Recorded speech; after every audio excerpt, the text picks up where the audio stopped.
wa Nairobi wanapenda sherehe. Sasa hii sherehe imekuwa ya kufana sana. Nataka nikupongeze tena kwa sababu wewe baada ya kuchaguliwa ulituweka sisi wote pamoja kama viongozi wa Nairobi. Na ndio kwa maana unaweza kuniona mimi hapa katika hafla hii, kwa sababu ulituambia kama ni masuala yanahusu Nairobi, sisi tutatembea pamoja kama viongozi wa kaunti ya Nairobi. Nataka kukushukuru kwa sababu unaona wabunge wako hapa, wajumbe wa MCAs wote wako hapa. Mheshimiwa Gavana, na mimi kama seneta wako ulinituma kule kwenye bunge la Senate ili niweze kupigania nyinyi mpate fedha zaidi, ndio muweze kuwafanyia wananchi hawa kazi, ndio uweze kujenga zile soko ambazo ulisema utajenga, ndio uweze kusuluhisha mambo ya hospitali zetu na kuweka mji wetu ukiwa safi.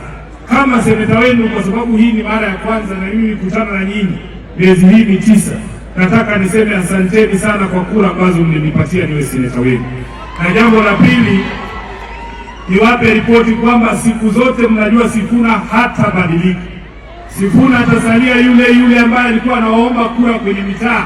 Nitasimama kwa ukweli, afadhali unichukie kwa ukweli kushinda tupendane kwa uongo. Hiyo ni kazi ambayo sitafanya. Mheshimiwa Gavana, ndani ya bunge la Senate kuna mambo ambayo najivunia tumefanya miezi hii 9. Wewe unajua kwamba shirika la KRA imekuwa ikiwawekea nyinyi interest na penalty wakati ambapo mnachelewa kuleta pay, kwa sababu treasury haitoi pesa za county kwa wakati ambao unafaa. Nafurahia kwamba kwa juhudi zetu sasa treasury imesema haitakuwa inaweka hiyo penalty kwa pesa za pay ambazo zinachelewa. Lakini kitu ambacho kilinivunja moyo zaidi, Gavana, nilienda kule kwenye Senate kupigania pesa. Wakati ambapo mswada wa pesa umeletwa mbele ya Senate, mimi pamoja na wajumbe wengine maseneta wa Azimio tulipiga kura ili kaunti ziwapate 407 bilioni. Lakini rafiki zenu wa UDA wale mnajiita serikali hapa walikataa pesa zikuje kwa kaunti. Kwa hivyo hawa wananchi lazima waulize kila mtu ambaye amechaguliwa awajibike kwa uamuzi ambao anatoa pale ndani. Jambo la pili, Gavana, kuna mambo ambayo yanafanyika hapa Nairobi. Wewe una mipango mzuri ya watu wa Nairobi. Nataka nizungumze, nikuombe kwamba tofauti na viongozi wengine katika taifa hili letu la Kenya, mimi nakuomba Gavana, uwe mtu mwenye kusikiza wananchi. Sikiliza hawa watu. Sio ati kwa sababu umechaguliwa wewe unakuwa mwenye akili zaidi ya hawa wananchi. Hapana. Hawa wananchi wanajua kitu ambacho ni bora kwao na lazima uwasikize ili tuweze kusonga mbele pamoja. Nitakuambia Mheshimiwa Gavana, ulikuja katika bunge la Senate kwa sababu tulikuwa na shida kubwa katika hospitali yetu ya Mama Lucy. Wale walinzi ambao wamewekwa pale kwa gate ya Mama Lucy hawana utu. Wanaona mama anataka kuzaa, wanamwangalia tu. Mpaka inafika mtu anakufa kwa gate. Gavana, katika hospitali zetu leo hii ile kamati ya bunge ya health ambayo inaongozwa na Seneta Manago wakiwemo na Seneta Hamida wametoa ripoti wakasema bodi nzima, the entire board of Mama Lucy Hospital lazima waende nyumbani kwa sababu ya zile vifo ambazo zilifanyika ndani ya hospitali ya Mama Lucy. Mheshimiwa Gavana, mimi mwenyewe kama seneta wako, baada ya hiyo ripoti kuletwa bungeni Tuesday, nitakuletea kopi yako, usiseme haujaambiwa. Wananchi mnaunga hiyo mkono? Jambo la pili, Gavana, wewe unaanzisha mradi wa kujenga zile nyumba za old council estates. Mimi nakuomba Gavana, kwa mara nyingine wasikilize hawa wananchi. Nilikuwa juzi hapa Ofafa Jeriko, watu wa Ofafa Jeriko walikuwa wamefukuza hata watu wako wakajo. Kama sio mimi kufika, hawamekubaliwa kuingia. Watu wa Ofafa Jeriko sio wazimu, ni wananchi kama tu wewe na mimi. Watu wa Jeriko wanasema Gavana, tangu mradi wa nyumba uanzishwe Jeriko hawajahusishwa. Wanakuja tu kuambiwa contractor amefika, sijui mtahama, sijui tutabomolewa. Hiyo vitu Gavana tulisema tunataka kuacha nyuma na kuomba kwa heshima, anzisha tena mazungumzo na wakazi wa Jeriko tafadhali, ili mkifanya huo ujenzi wasonge pamoja. Watu wa Kariobangi South wamesema the same thing, kule Woodley wanasema the same thing, hapa Baha watu wanataka tu kusikizwa. Gavana, hawana ubaya ama mna ubaya? Mko na ubaya kweli? Mnataka tu kusikizwa, si ndio?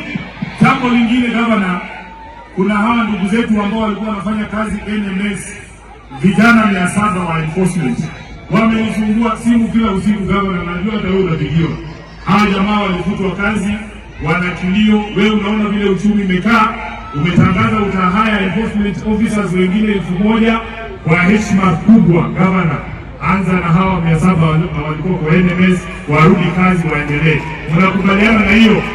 Mnakubaliana na hiyo? Na kwa hii project yako ya housing, kila estate ambayo iko affected, chukua mtu mmoja kwa representative wa hiyo estate kwa kamati yako ya ujenzi, ndio hawa maoni yao iweze kusikilizwa. Mheshimiwa Gavana, nataka nimalize kwa kuzungumzia mambo ya kitaifa. Mnajua mimi ni kiongozi wa kitaifa, si ndio? Mnajua hamjui? Mheshimiwa Gavana, tunafanya hafla hii wakati ambapo Wakenya wako hali ngumu sana. Nairobi maisha imetushinda bwana Gavana. Siku hizi napigiwa simu hata wale tenants Gavana, watu wanahama na mikokoteni usiku kutoroka malango. Vijana wetu wengine wanalala kwa video show, hawana pesa ya kulipa nyumba bwana Gavana. Bei ya unga imeshinda hao watu. Siku hizi wameniita chief agent wa unga ama senator wa ugali. Mimi nimesema hata kama mnataka tufanye mazungumzo vile Tabitha amesema tufanye mazungumzo, hatuwezi kuzungumza watu wetu wakiwa na njaa. Tafadhali, ni nini inakuwa ngumu hapa? Ni nini haieleweki hapa? Hapa tunaongea wazimu kwa. Ni nini haieleweki hapa? Tafadhali, mimi nasema kwanza tuweze kuwapa wananchi wetu uwezo wa kulisha familia zao. Wakati tumeshiba tuongee mambo mengine. Ama nimesema vibaya? Mnakubaliana na hiyo? Mnakubaliana na hiyo?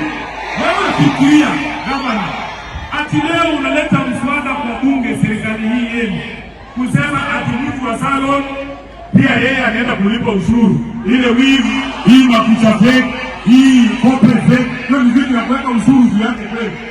Ati leo nikipata ajali, alafu insurance inilipe compensation ya ile maumivu nimepata, ati unataka 16%. Inawezekana kweli? Nyinyi mlisema mnatetea watu wa chini. Leo hii ati kama uko na kioski ukiuza unga pakiti 5 peke yake 1300, Mheshimiwa Gavana, wanakupiga withholding tax 15%. Yaani mama auze samaki 5 hapa kwa soko, mnataka ushuru. Akiweka nywele, mnataka ushuru. Akigonga na boda, mnachukua ushuru. Jameni.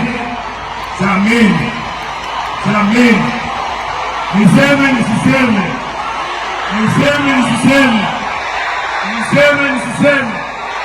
Sisi watu wa Nairobi tunapinga huo mswada kwa sababu tumechoka na mzigo. Punde imechoka, msikuongezee mzigo zaidi. Asante sana, Mungu awabariki watu wa Nairobi. Haya, asante sana Senator.